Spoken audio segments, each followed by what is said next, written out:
So in last sessions, we learned what do you mean by basic salary, dearness alliances, commission, bonus, advance salary, gratuity, pension, and provident fund. Different types of provident fund and those also we saw, and we're going to be discussed today alliances. So if you join in the organization, these what do you mean by an alliance is nothing but it is a extra amount.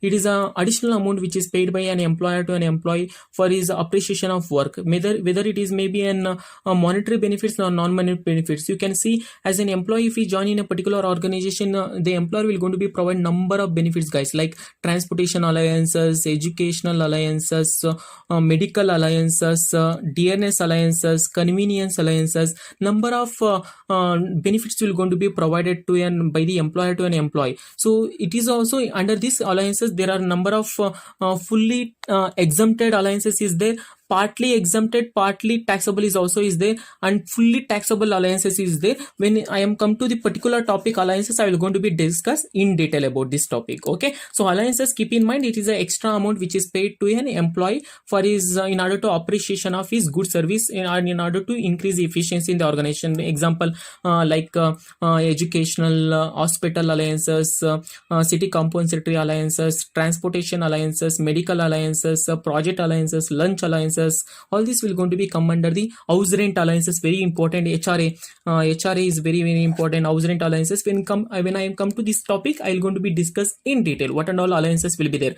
Okay. So next one is perk visits. So perk visits is nothing but a perks. Okay. What is meant by perks? If your dad is giving early morning every morning to giving an purse to my son or my daughter, an additional amount to take in something to buy something. So normally in company also as an employer will going to be provided something as a perk, an additional amount to an employee. So either maybe through an cash, either through an kind. So you can see if, for example, if I join in a particular organization like Infosys, they're going to be provide telephone facilities, and they will going to be provide some kind of laptops, computers, and they will also provide like rent-free accommodation, some kind of guest house they will going to be provide to accommodate in that particular guest house, and they, sometimes they will going to be provide some kind of refreshment activities, and some kind of interest on loan they will going to be provided by the employer. All this will going to be considered as an perk visits. Okay, this is also very important when you are solving the problem.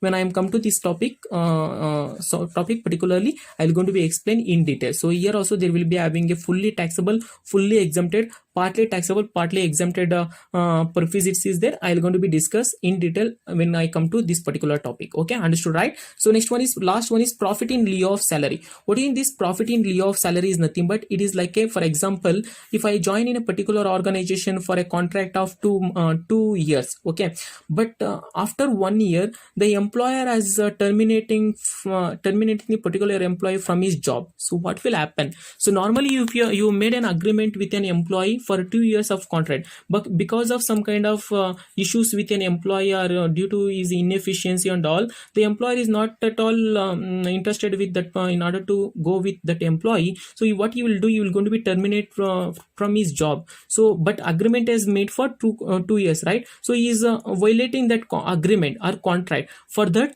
so an employer has to be pay a compensation for that. So that is in order to violate that contract. So in you are not completed that contract agreement, whatever it is mentioned. So you are terminating from job within that 2 years only. So that's why you have to be pay compensation to an employee. Whatever the compensation has been received by the employer from the employer, so it is also taxable. That is the meaning of profit in lieu of salary. Okay, so this is all are come under the salary and all. So like basic salary, DNS alliances, fees, commission, bonus, gratuity, pension, EPF, RPF, alliances, perk visits, profit in lieu of salary, along with like voluntary retirement alliances, retrenchment compensation alliances and all will going to be come. So but mainly these points are very important. Okay, I hope you understand the concept what and all salary will going to be includes, like salary, DNS pay or DNS alliances, fees, commission, bonus, advance salary, gratuity, pension, RPF, up to 12% employer contribution is exempted, more than 12% is taxable,